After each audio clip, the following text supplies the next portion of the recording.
जी। सच्चिदानंद रूपाय विशुद्धपत्यादि Hathaway तापत्रय विनाशाय श्री कृष्णाय वयम नुमा। श्री कृष्णाय वयम नुमा। वो पारब्रह्म परमेश्वर जो सत्य चित्त आनंद स्वरूप है, वो जगत पिता ईश्वर जो इस सृष्टि को चलाने वाला और मिटाने वाला है, जो हमें हमारे दैहिक दैविक और भौतिक तापों से बचाने वाला है। उन पारब्रह्म परमेश्वर जगत पिता ईश्वर के चरणारविंद में नमन करते हुए उनकी दी हुई वाणी, उनकी दी हुई बुद्धि और उन्हीं के दिए हुए विवेक से आज के विषय पर अपने विचार प्रस्तुत करने से पूर्व नारायण रूप संगत को मेरा प्रणाम, सभी को सादर नमन। आप सभी को ओम ब्रह्म सत्यम। देवियों सज्जनों, कोई हमसे ये पूछे कि हम सुख चाहते हैं या दुख, तो जाहिर सी बात है हम सभी का जवाब होगा सुख। आखिर दुख कौन चाहता है? दुखों को कौन अपनाना चाहता है? अपने जीवन को सुख में बनाना ये हम सभी का प्रयास रहता है, हम सभी की कोशिश रहती है। वस्तुतः जब से हमने होश संभाला है तब से आज तक अगर हम देखें तो हमने एक ही काम किया है, और वो काम है दुखों से निवृत्ति और सुखों की प्राप्ति का प्रयास।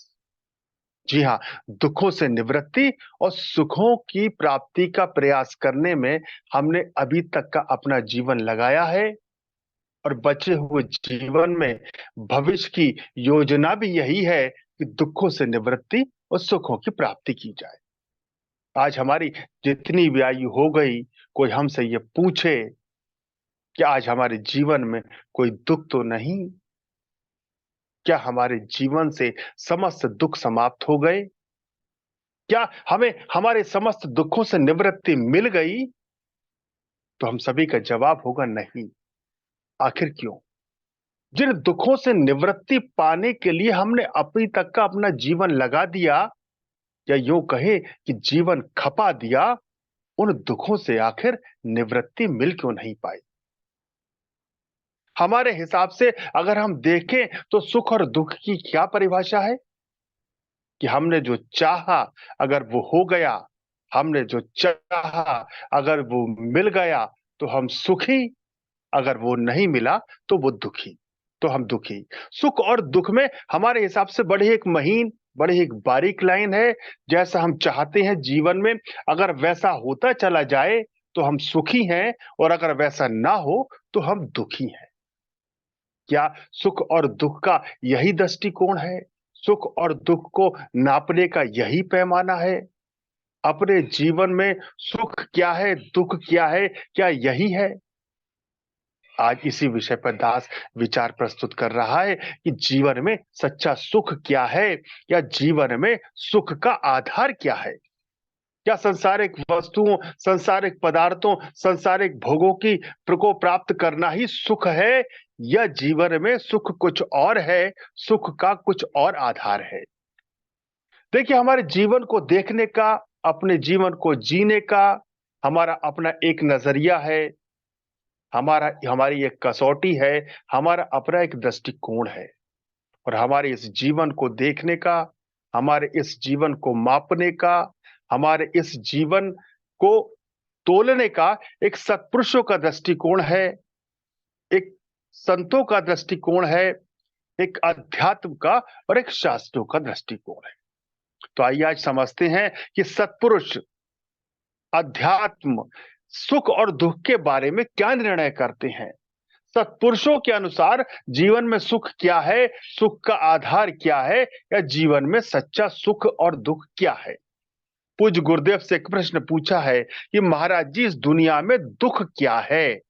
अब कोई हमसे पूछे दुख क्या है तो हम तो यही कहेंगे जो हमने चाहा अगर वो नहीं हुआ तो हम दुखी हैं। पर पूज्य गुरुदेव क्या कहते हैं कि लाल जी, मन करके जिस वस्तु की ये मन इच्छा करता है एवं उसमें सुख प्राप्त करने की मन में कल्पना बना लेता है, तथा जब वो पूर्ण नहीं होती तो दुख का जन्म होता है। अर्थात मन की चाह की अपूर्ण हालत का नाम ही दुख है।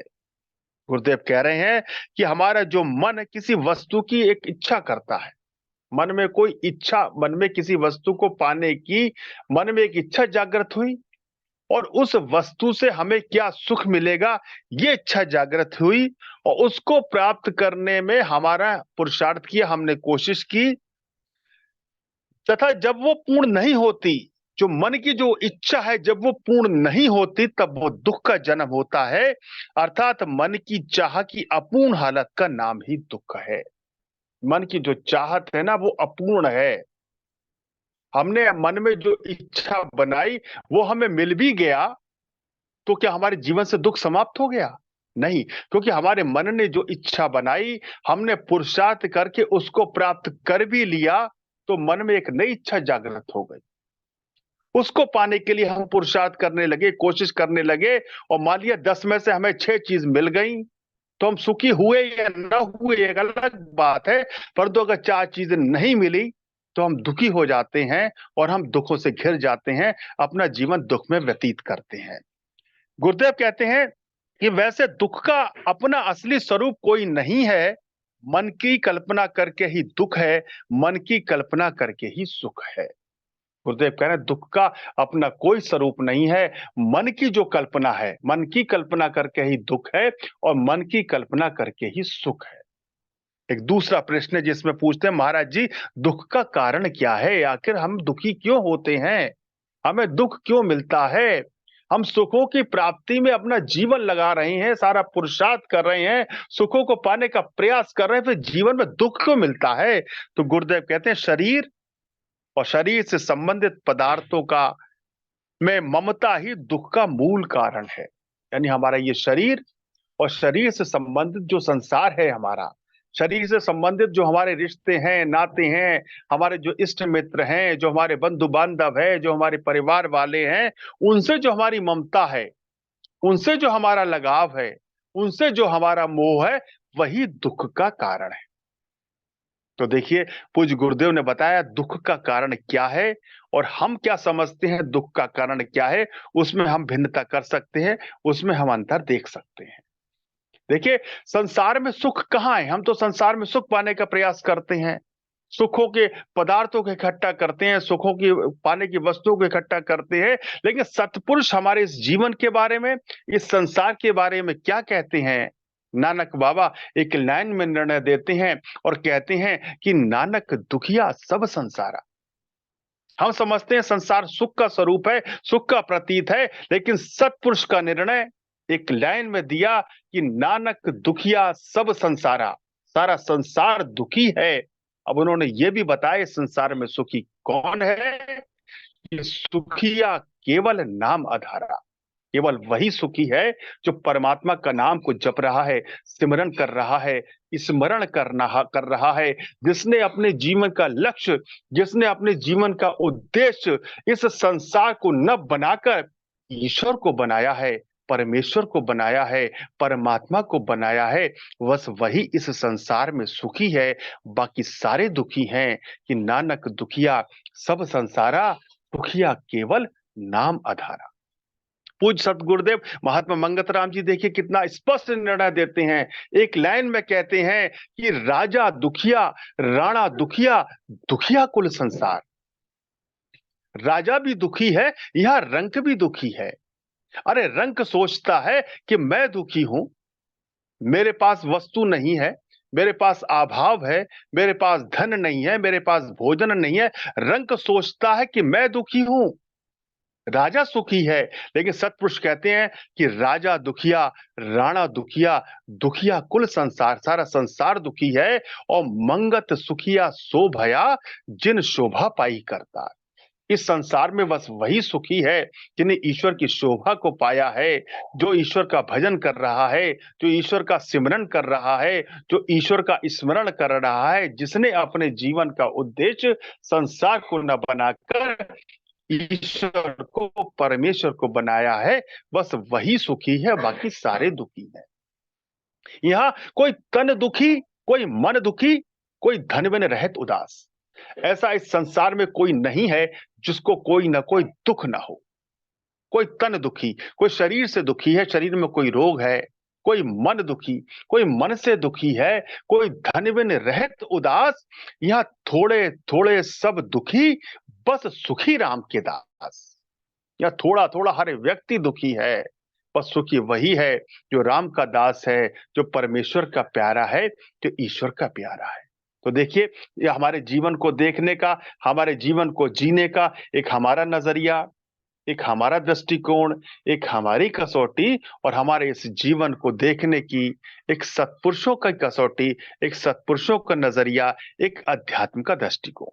अब देखिए, पूज्यपाद गोस्वामी तुलसीदास महाराज जी कितनी सुंदर बात कहते हैं, हमारे जीवन में सुख और दुख का कारण भी बताते हैं, और वो क्या कहते हैं, पहले इसको सुनते हैं, फिर इस पर विचार करेंगे, फिर इस पर चिंतन करेंगे।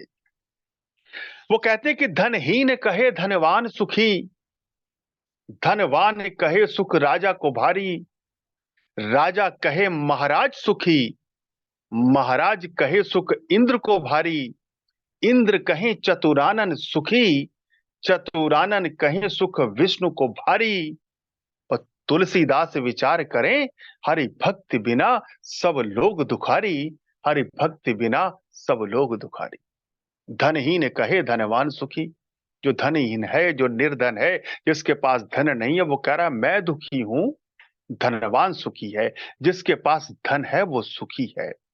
और धनवान कहे सुख राजा को भारी, धनवान कहता है मेरे पास थोड़ा सा धन है, आप मेरे सुख को देख रहे हैं, अरे जितना मेरे पास धन है उससे ज्यादा मेरे खर्चे हैं, थोड़ा सा धन मिल गया, आप मेरे सुख को देख रहे हैं, मेरे अपने खर्चे पूरे नहीं होते, बच्चों की फीस देनी है, मकान की ईएमआई देनी है, कितनी महंगाई होती जा रही है, अपने खर्चे पूरे नहीं हो रहे, धनवान कहे सुख राजा को भारी। अरे सुख देखना है तो राजा का सुख देखिए, कितना वो सुखी है, उसके पास कितना विशाल साम्राज्य है, उसके पास सेना है, उसके पास खजाना है, उसके पास माल खजाना है, उसके दरबार में कितने लोग हैं। तो धनवान कहे सुख राजा को भारी, और राजा कहे महाराज सुखी। राजा कहता है मेरा क्या सुख देख रहे हैं, छोटा सा राज्य है, हमेशा चिंता सताए रहती है, कोई दूसरा राजा मेरे राज्य पर हमला न कर दे, कोई दूसरा राजा मेरे राज्य को अपने कब्जे में न कर ले। और धन देखना है, सुख देखना है, तो राजा कहे महाराज सुखी। एक चक्रवर्ती राजा का सुख देखिए, उसके ऊपर उसके पास कितना विशाल साम्राज्य है, कितने राजा उसके अधीन है, कितना उसका माल खजाना है, कितना उसका खजाना है। तो राजा कहे महाराज सुखी, और महाराज कहे सुख इंद्र को भारी।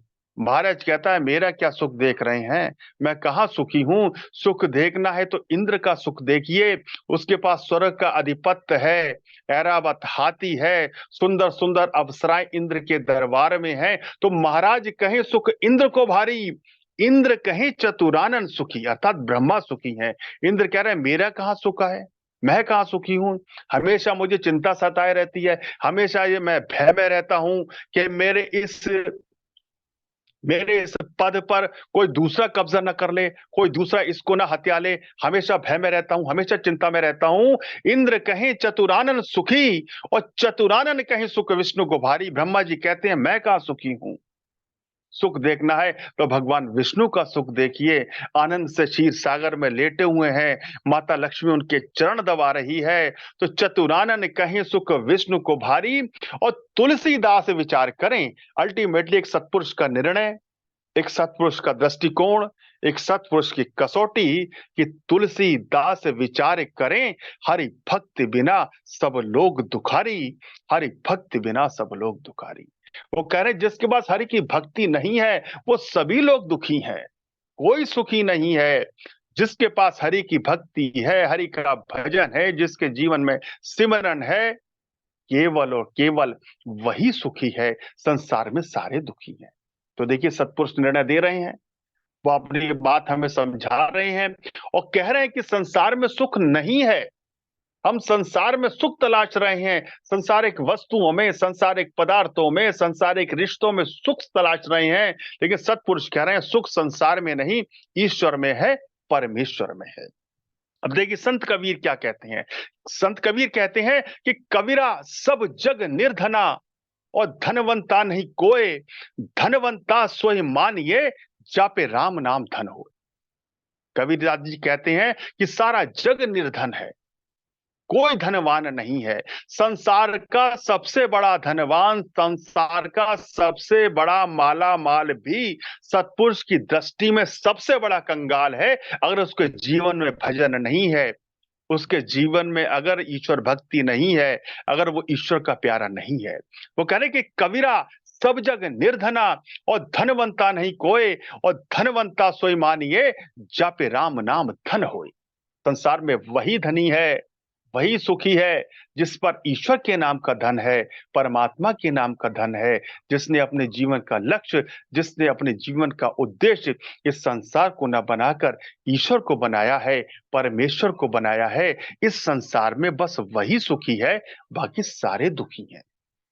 और इस बात का उदाहरण, सबसे बड़ा उदाहरण अलेक्जेंडर द ग्रेट अर्थात सिकंदर का है, जिसने पूरी दुनिया को जीता। पूरी दुनिया को जीतने के बाद सिकंदर का जब आखिरी समय आया, जब अंतिम समय आया, उसने ये इच्छा जाहिर की, जो मैंने लूटा है, जो माल खजाना है, इसको मैं अपने साथ ले जाना चाहता हूं। जब गुरु का उसे ज्ञान प्राप्त हुआ, तुम यहां से कुछ भी नहीं ले जा सकते, तब सिकंदर को अपने किए पे पछतावा हुआ। सिकंदर सोचता है, मैंने इतना मारकाट, इतना कत्लेआम, इतना खून खराबा किस लिए किया, यहां से मैं कुछ भी नहीं ले जा सकता। तब उसने अपने शागिर्दों को हदायत दी कि जब मेरा इंतकाल हो जाए, जब मेरा जनाजा निकाला जाए, तो मेरे दोनों हाथ इस जनाजे से बाहर कर दिए जाएं, ताकि पूरी दुनिया वाले ये देखें कि पूरी दुनिया को जीतने वाला सिकंदर आज जब इस दुनिया को छोड़कर जा रहा है, तो वो माला माल नहीं, कंगाल होकर जा रहा है। उसके दोनों हाथ खाली हैं, वो फूटी कौड़ी भी लेकर नहीं जा रहा। इससे कुछ सीख ले लें, कुछ शिक्षा ले लें, और संसार की दौलत के पीछे न दौड़ें। संसार की दौलत काम नहीं आएगी, संसार की दौलत साथ नहीं जाएगी, ईश्वर के नाम की दौलत काम आएगी, ईश्वर के नाम की दौलत साथ जाएगी।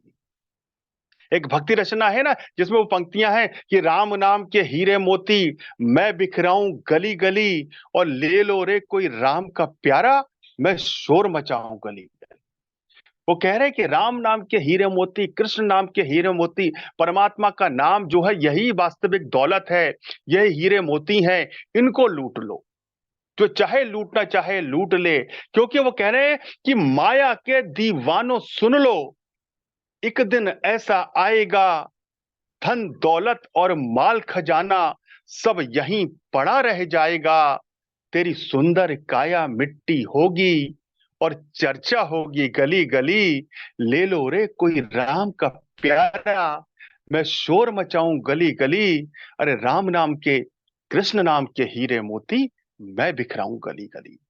स्पष्ट संकेत दिया जा रहा है, स्पष्ट चेतावनी दी जा रही है कि तू कितनी ही धन दौलत इकट्ठी कर ले, कितना ही माल खजाना इकट्ठा कर ले, कितना ही बैंक बैलेंस जोड़ ले, कितना ही सोना चांदी हीरे जवाहरात लॉकर्स में रख ले, कितने ही भूखंड, कितने ही प्लॉट खरीद ले, कितनी ही मल्टी स्टोरी बिल्डिंग बनवा ले, याद रख तेरी जिंदगी में एक दिन आना है जब तुझे इस सब को छोड़कर जाना है।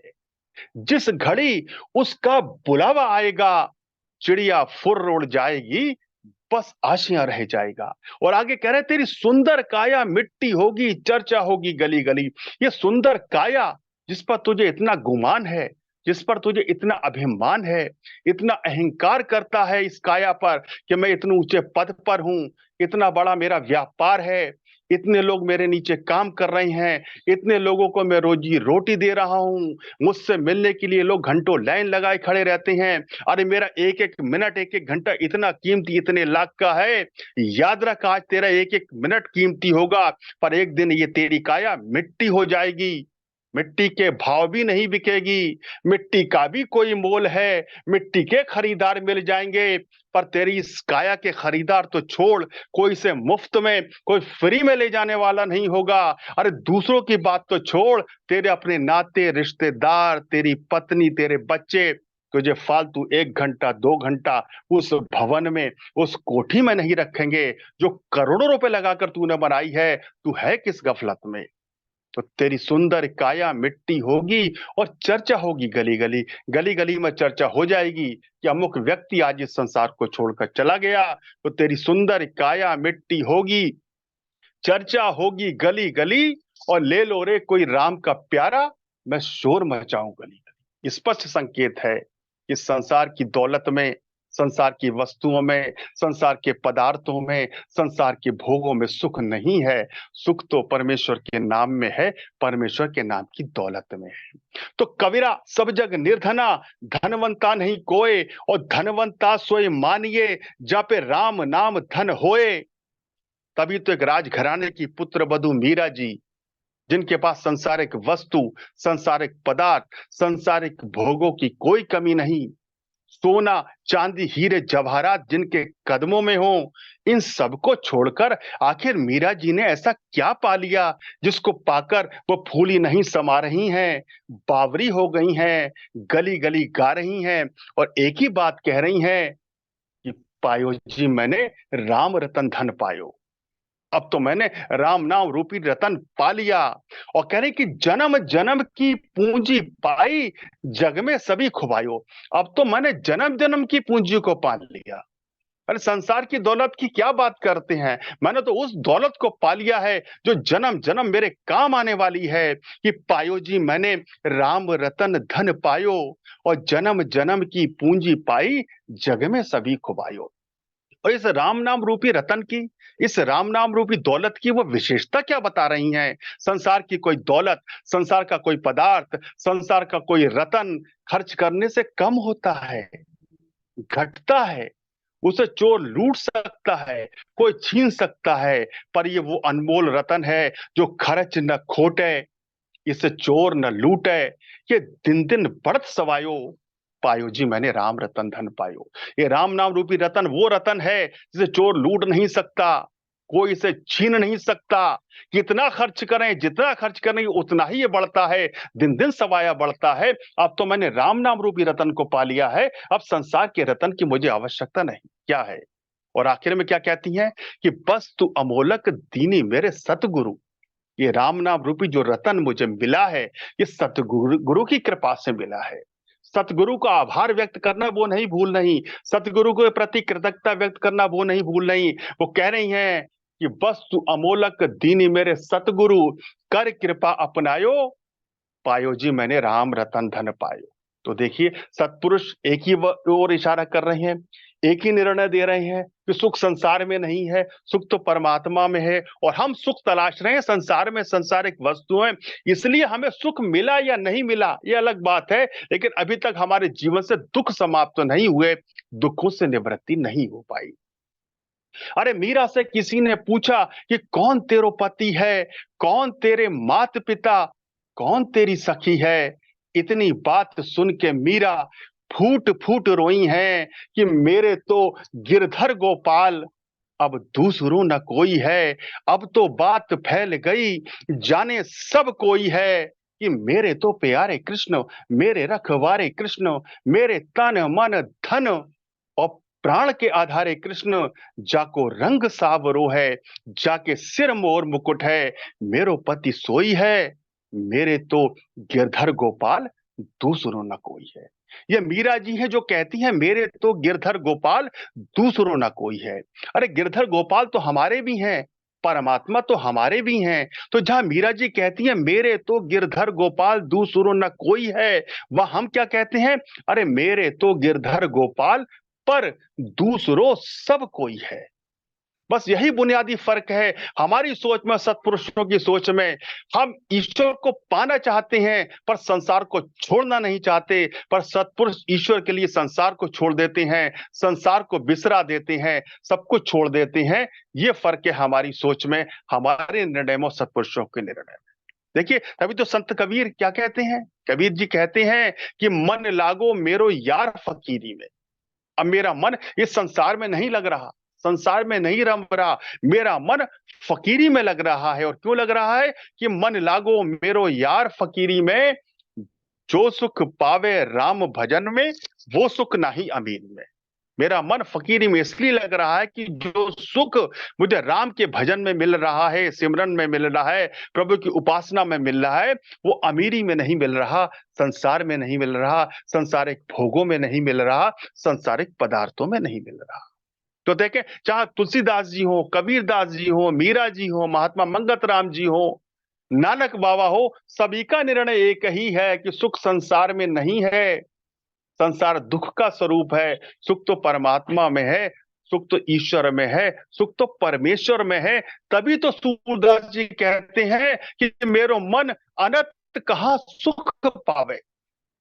वो कहती है संसार में मेरे मन को कहाँ सुख मिलेगा, मेरो मन अनंत कहाँ सुख पावे। उदाहरण क्या देते हैं, जैसे उड़ जहाज को पंछी पुन जहाज पर आवे, मेरो मन अनंत कहाँ सुख पावे। हे ईश्वर, हे परमेश्वर, मेरे मन को इस संसार में कहीं सुख नहीं मिलता। मेरे मन की स्थिति वैसी ही है जैसी सागर में चलते हुए जहाज पर बैठे हुए पंछी की है।